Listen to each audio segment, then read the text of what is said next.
In today's session, I'll talk about Azure SQL Database failover groups. So Azure SQL Database has a great feature which is called failover groups. Now, if we talk about the failover groups, it basically comes from the geo replication and then which basically comes from the disaster recovery and high availability scenarios. So if you go forward in the failover group process, so what happens is, take for an example, you have your primary database. So the first step is, in order to secure it from any disaster or any loss, you create a geo replication. Now what that means is, once you create a geo replication, it will basically create a copy of your primary database, and the data sets in that database will also be persisted in the secondary, but it will be available only as a read-only format.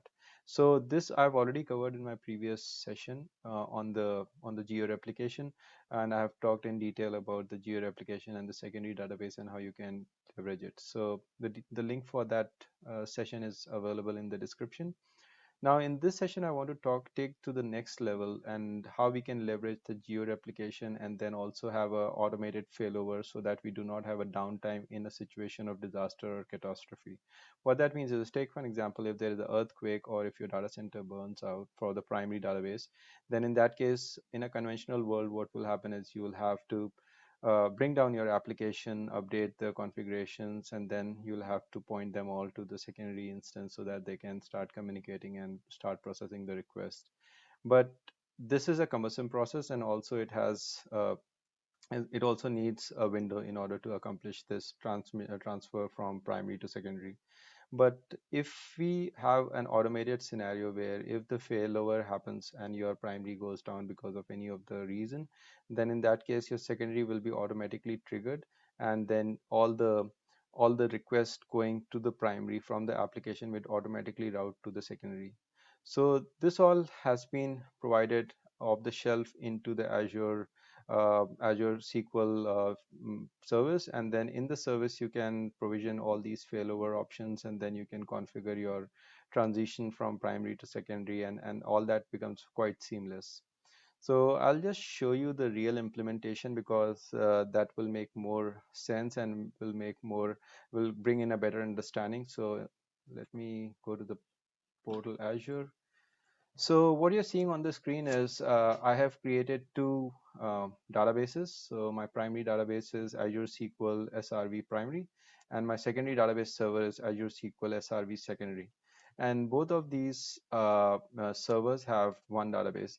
Now the secondary, what you're seeing over here, it's created due to geo replication. So if I'll go into my database server, I'll go into the database. If I say geo replication, so what you can see over here is I have my primary instance, which is running in Australia East, and my secondary, which is a geo replication instance, it's running in East Asia, which is over here. And you can see there is a replication which is happening in real time. So if I come over here and if I show you on the database side, so that's my primary. If you see on the server thing, so it's SRV primary, and that's my SRV secondary. And if I go inside this, I have one table, which is user table. And then on the second, I have a user table as well. Yep, so I have a user table as well. Now, if I go back to the portal Azure, and let's now try to set up a failover group. So if you see on the server level, so now just to be mindful, you can configure the failover only at the server level, not at the database level. So we have to go at the server level. So I'm at the Azure SQL SRV Prime. That's my primary server. If I click on that, I get a failover group option, and here I can add a failover group. So if I click on that, the first thing it's asked for is a failover group name. So I'll say Azure SQL failover group. So that's my name. That's good. It's accepted. Now the second thing is it is asking for a secondary server. So this is the place where, in the case of primary going down, the secondary, this is the place where the routing will be transferred, and all the upcoming requests after the disaster would be going to through the network to this secondary server instance. So if I come over here and I can, so just to show you that you cannot select the primary and secondary same, because it says you cannot choose that, and that's not rational as well. So if I'll go over here and say select the secondary. So now I've selected the secondary. So if the primary goes down, all the request will be routed to the secondary. The other option is what we have on the screen is read and write failover policies. Yes, it needs to be automatic, so all the policies should automatically move to secondary. And now, since the secondary at this stage is only read only, so if we have the failover, then in that case, this read only will be changed to read and write as well. The other option we have on the screen is read and write grace period. Now, this is a bit conflicting as well as it's quite useful as well. Now, this is where you can set up a grace period. So it ranges from 1 hour to 24 hours. What this means is once you set this value, the failover will not happen even in the case, even if the primary goes down, because and it will just wait for the amount of duration which you have selected over here to keep on retry, and then once that duration is completed, then it will do the failover. Now, as I said, it's a conflicting option because it basically doesn't gives you a seamless like on the fly in real time failover, and there are reasons why that is not done. And there, if you think deep about it, this Azure SQL database, it's a platform as a service. Now, there can be n number of different reasons why your particular primary database might not be accessible for maybe a couple of seconds or maybe a minute, because as per the, if you look at the strategies which are guidelines provided by any of the cloud provider, they say you should have a retry mechanism, and the you should have the failover option inside your code as well, and all that stuff. So if they immediately initiate a failover, if for a second your database is not accessible, then in that case your database might be just toggling between the failover instance and the primary instance, because this like disconnection happens quite often, and internally it happens, but it is taken care mostly by the code and all that stuff. So that's why they have asked for this grace period.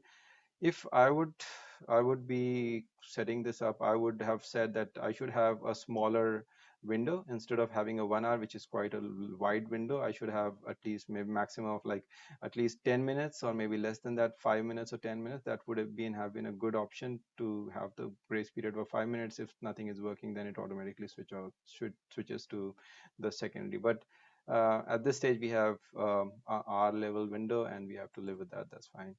So the other thing which we have is we have to select the database. So since you have selected a failover for the server, it is not, it doesn't mean that all this database is sitting on the server will also be failover. So you can select the servers which you want to do a failover to. So I'm selecting my Azure SQL DB, which is the database on my secondary server. And if I select that, and that's what, and then I click the create button. So as soon as I do that, what it is doing under the hood is it's provisioning a failover endpoint. Now, how exactly the failover works is it basically creates a route for you, and at that route, when you make a request to that route basically decides where to delegate the request to, either it should go to the primary or it should go to the secondary. Now, it would, like, if you would have worked with VMs, you would understand it better. In the VM world, you have a load balancer on top, and then under the hood you have maybe one or two VMs. Now, the load balancer will basically keep on just acknowledging or keep on health checking both the servers, and if the primary server is not healthy, then it will route all the requests to the secondary. Same is over here. This failover group, what it does is you make a request to the failover endpoint, and then failover endpoint is continuously doing a health check on both the instances, and if the primary instance is down, it will do the failover and make a request and route your request to the secondary. So if I refresh this now, I can see I have a failover setup. I have this primary server, which is right, Azure SQL SRV primary, and the secondary server is Azure SQL SRV secondary. It's saying automatic to do the failover, and the grace period is 60 minutes. Now, if I see over here, I can see both the database. So this is my primary, and that's my secondary. That's what even listed over here. The role is primary for Azure SQL Prime, and the SEC has the secondary role at this stage. And this is what is very important. If you see over here, you have got two new endpoints now. The first endpoint is talking about read and write listener endpoint, which is the primary primary endpoint for read and write activity. And if you see this, the second one, the second endpoint is it, and it is aliased with secondary as well.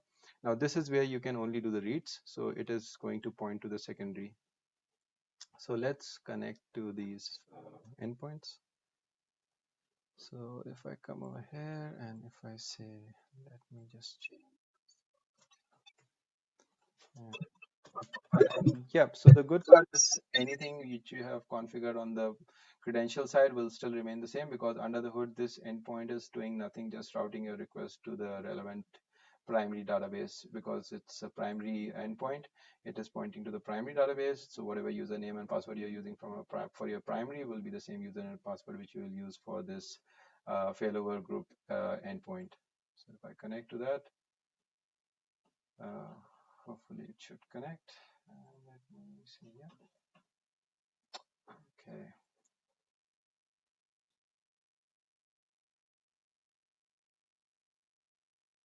Maybe something is not right.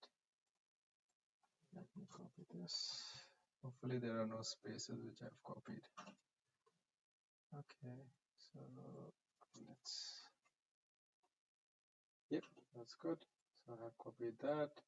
Oh, so it had port 1433, and that's not right because we are pointing to a specific endpoint. So yeah, so if I come over here and if I see, I can see the same table, user table, which was available over here as well. So my primary and secondary are those, and that's my failover group primary database. That's good. And let's now connect to the secondary as well. So let me go over here and I'll just try to connect to the secondary. So if I come over here, I'll put the password and say connect. And that's connected now. So if I come over here and if I check the table, and that's right, so I have the table as well. So now if I come over here and if I open a query window for the primary and secondary endpoints, and I'll just switch over and I'll take this query. What this query does is it finds the server name.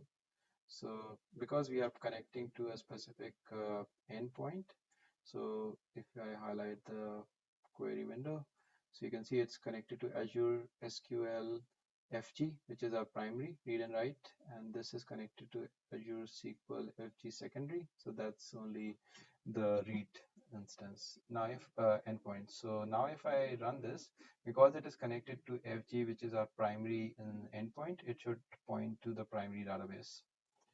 If I see this, so it's connected to Azure SQL SRV Prime. That's our primary database. And if I run on the secondary, it should connect to Azure SQL SRV secondary. So all looks good. The endpoints are pointing to the right database and things look fine. So let's go back and so yeah, so if you see on the database within the group, you can see you have your SQL database. Both are the same name, and they are running on SEC and they are running on Prime. That's both are online. This is a read only, so it's all good. Yeah, that's it. Now, what I want to show is how seamless is the failover process. So for that, let's go back to the application which I showed in my previous demo. And we have a read database application. So let me change the connection string, and what I'll do is I'll point it to the failover endpoint. So let me just change this part because hopefully rest of the things should remain the same. So that's my endpoint which I have added. All right, so one of the stuff is I would not have any record on the database. So let me just add a couple of records on this. Script, insert, new query window. So, yep, so let me make it ID.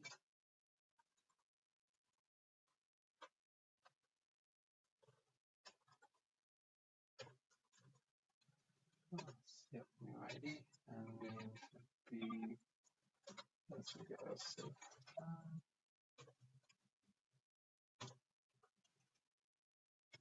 I run this, hopefully, oh, okay, something wrong. Okay, additional comma. Okay, let's run this. So I have a record now in my dbo user table. So if I go over here, I say select on from, I say okay, no, bad typing.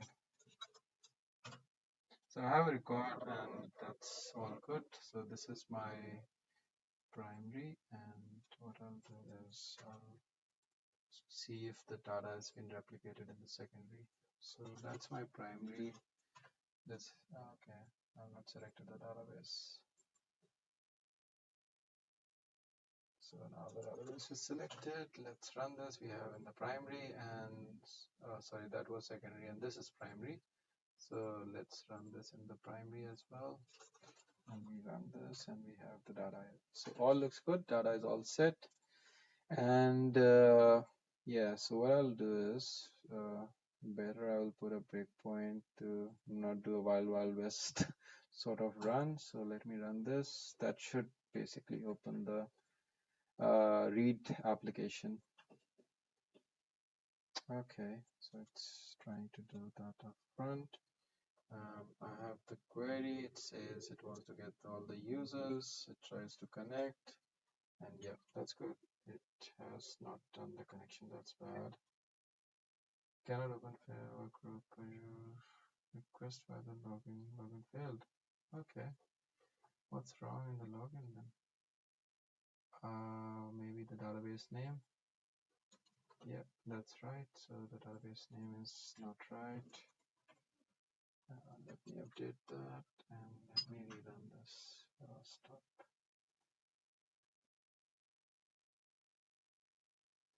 So if I go back again over here and run this, yep, now it's all good. So the application is running. Sorry, I have to remove the breakpoint because it is running on 3 seconds window, so it won't let me. So yeah, you can see over here I have my data which I have just created. It's making all the requests. Everything is going all seamless. So now that's what we need to test. So we need to test the failover, which is so yeah, fingers crossed. So what we have, the good part about this entire failover is you don't need to wait for a disaster to happen, because you can do a failover, explicit failover, and validate whether your failover is happening as expected or you have surprises. So what I'll do is I'll initiate that. Before I do that, I'll open this in the separate window. So my requests are all going fine. They are all going to the primary database, because that's what it is connected to. And since I'm doing a failover, it will switch the database from primary to secondary. If things are not as it is documented on the Microsoft side, I should see some exceptions coming over here. So let me just say yes, and the failover is triggered. It should be quick because should it's not like it's not doing anything physical. It's just doing a DNS rerouting. So it's a quick process. Let's see how long it takes. Failover group failover is in progress. That's good. Okay, so you can see it was a fail. There was a failure, but it was maybe a 3-second window, because next request went all fine. So we are testing the Microsoft commitment. That's good. So now if we see the number of exceptions which we had during the logs. Okay, let's go up now. Sorry, I should have put some scroll in this. It's really not helping. 45. Okay, so where did we get a error? Okay. So